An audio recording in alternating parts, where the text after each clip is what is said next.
Espero que... Mierda. Mamá.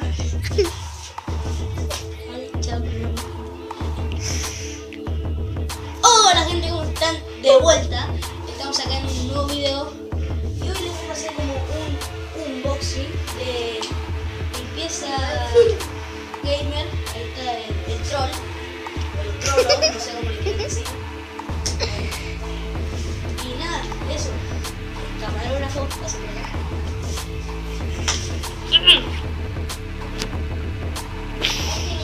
Estos son mis cochecitos Hot Wheels. Me van a meter video por copyright. Y bueno, estos son todos los cochecitos que tengo. Y nada, acá tengo todos los trofeos. Y acá tengo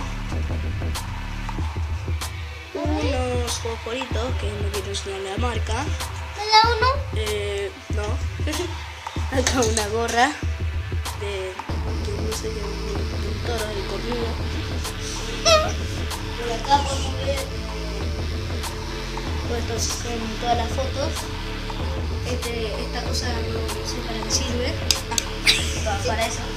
Y bueno, acá tenemos una bolsa de sacando dinero de los juegos que no quiero mostrar dónde están. Y acá están todos mis juegos de Play 2. Acá el diploma. Acá una foto que me hizo mi mamá. Bueno, acá tenemos esto, que son galletas, carpetas.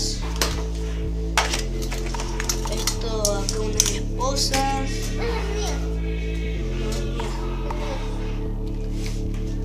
Acá esto, acá.